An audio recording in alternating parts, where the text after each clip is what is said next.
livré à la mort pour l'amour de Jésus, afin que la vie aussi de Jésus puisse être manifestée dans notre chair mortelle. Ainsi donc, la mort opère en nous, mais la vie en vous. 2 Corinthiens 4, 11, 12. Il appartient au plan de Dieu qu'il lui soit permis d'opérer dans le cœur de ses messagers la réalisation des vérités qu'il leur confie pour les dispenser aux autres. Écrit en grand caractère dans la parole même de Dieu ressort le principe de la mort, agissant en ceux qu'il envoie pour apporter son message, afin que la vie soit manifestée dans les autres. Livré à la mort pour l'amour de Jésus. Nous trouvons cette expérience vécue déjà au temps de l'Ancien Testament, dans la vie de David et dans celle des autres prophètes. Et comme il a été pour eux dans la réalisation des types ou préfigurations du calvaire et dans les déclarations prophétiques annonçant la croix, il en a été de même dans la dispensation qui l'a suivie immédiatement et dès lors continuellement à travers les siècles jusqu'à nos jours. Nous découvrons ce principe incrusté dans la vie de l'apôtre Paul, dans la vie des martyrs et dans celle de tous les serviteurs de Dieu qui ait jamais été employé par lui avec puissance. C'est un aspect de la croix que beaucoup d'entre nous n'ont pas su découvrir. Ce principe de la mort produisant la vie qui doit être forgé en nous avant que le message du calvaire communiqué par nous puisse devenir vie dans les autres. Là est l'explication du fait qu'on entend tellement prêcher sur la croix sans que la puissance de la croix soit à l'œuvre.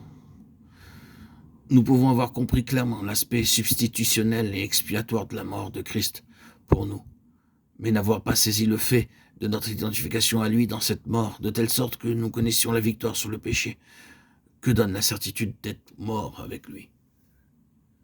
Ou bien, si nous avons pris cette position d'identification, nous n'avons peut-être pas saisi ce que signifie la conformité à sa mort, conformité qui permet à la puissance de la croix et de la résurrection de Christ d'agir en nous quotidiennement dans la vie pratique. Cette expérience introduit dans notre vie non seulement la victoire sur le péché, mais l'esprit du calvaire. Par contre, l'absence de compréhension à cet égard est la cause de cette anomalie. La croix est prêchée, mais cette prédication ne porte pas l'empreinte de l'esprit du calvaire. Là réside le danger de l'enseignement de l'identification sans que celle-ci soit suivie d'une réelle conformité à la mort de Christ qui, seul, produit la vraie puissance. En effet, nous pouvons nous appuyer sur le fait que nous sommes morts avec Christ et prétendre qu'il n'a fallu qu'un instant pour que cette mort ait entièrement accompli son œuvre en nous. Mais ne pas réaliser que la conformité à sa mort doit suivre de près l'expérience de l'identification et qu'elle doit être appliquée à notre vie de plus en plus profondément jusqu'à ce que la communion de ses souffrances sur le chemin de la croix soit devenue une réalité pénétrant dans toute notre existence. Voyez donc le cas de Jérémie, comme il en a été pour lui. De même, tous les véritables messagers de la croix devront suivre le même chemin et passer par les mêmes expériences. S'ils sont décidés à suivre le Seigneur jusqu'au calvaire. Car Jérémie a connu ce que cela représentait de fouler le sentier que Jésus a parcouru en allant à la croix. Bien que ce fût de longues années avant que Christ vînt sur la terre pour y mourir. De même que Jérémie a connu la croix par anticipation, de même lorsque nous proclamons la tragédie et la victoire du calvaire.